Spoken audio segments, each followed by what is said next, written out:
প্রতিদিন আপনারা যে কয়েক মিনিটের একটি নিউজ দেখেন তার পেছনে কত মানুষের শ্রম, কত গল্প আর কত যে ব্যস্ততা থাকে সেটি হয়তো আমরা অনেকে জানি না।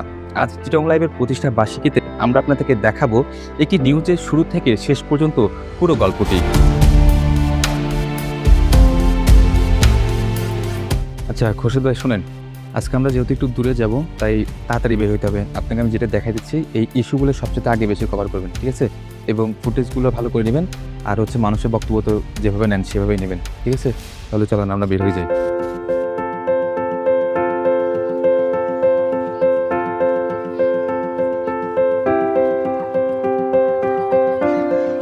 আজকের নিউজটা কিন্তু সেরা হয়েছে, ভালো একটা বাইট পাইছি।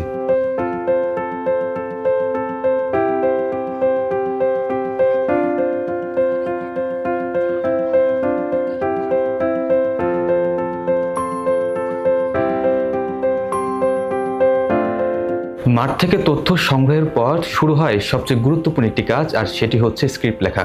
কারণ একটি ঘটনার গল্প দর্শকের কাছে কিভাবে পৌঁছাবে সেটি নির্ভর করে শব্দগুলোর উপর।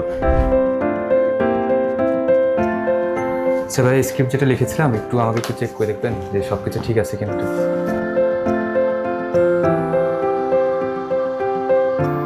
ইনফরমেশনগুলো সব ঠিক আছে তো না? হ্যাঁ আচ্ছা, আমি পুরোটা গো থ্রু করছি, তবে শুরুর দিকে আমার মনে হয় প্রথমের যে অংশটা দিয়েছেন এটা একটু চেঞ্জ করেন। এখন হচ্ছে ট্রেডিশনাল কথা একটু মানুষ কম শুনতে চাই, হ্যাঁ? সেক্ষেত্রে আপনি একটু ডিফারেন্টভাবে শুরুটা করেন, আর পরের ইনফরমেশনগুলো আমি একটু রিচেক করে দেখছি, ঠিক আছে? আমাকে সফট কপিটা হোয়াটসঅ্যাপে পাঠিয়ে দেন।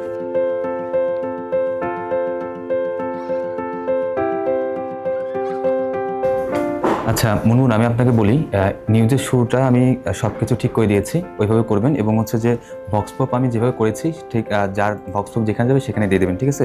আর ড্রোন শ্যুটটা যে ফুটেজের একদম শুরুতে দিয়ে দেবেন যাতে একটু দেখতে সুন্দর লাগে।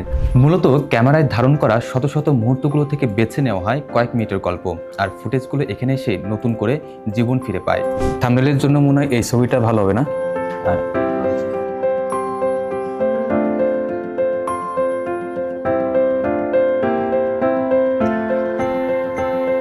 ভিডিওতে কি কোনো কারেকশন আছে? না, কোনো কারেকশন নেই। এটা আমি বিকেল 5টার মধ্যে শিডিউল করে দিচ্ছি। আচ্ছা ঠিক আছে। একটি নিউজ মানে শুধু ক্যামেরা আর মাইক্রোফোন নয়, এর পেছনে থাকে অসংখ্য মানুষের পরিশ্রম, দায়িত্ব এবং ভালোবাসা। গত 10 বছর ধরে চিটাগং লাইভ চেষ্টা করে যাচ্ছে মানুষের কাছে চট্টগ্রামের ইতিহাস, ঐতিহ্য, মানুষের গল্প এবং প্রয়োজনীয় তথ্য আপনাদের কাছে তুলে ধরতে। এই পথ চলায় যারা আমাদের দেখছেন, সমালোচনা করছেন, উৎসাহ দিয়েছেন এবং পাশে থেকেছেন, তাদের প্রতি আমাদের কৃতজ্ঞতা। 10 বছর পূর্ণ হলেও আমাদের লক্ষ্য একটাই, চট্টগ্রামের গল্পকে আরও গভীরভাবে মানুষের কাছে পৌঁছে দেওয়া। কারণ চিটাগং লাইভ শুধু একটি মিডিয়া নয়, এটি চট্টগ্রামকে জানা এবং চট্টগ্রামকে জানানোর একটি চলমান যাত্রা।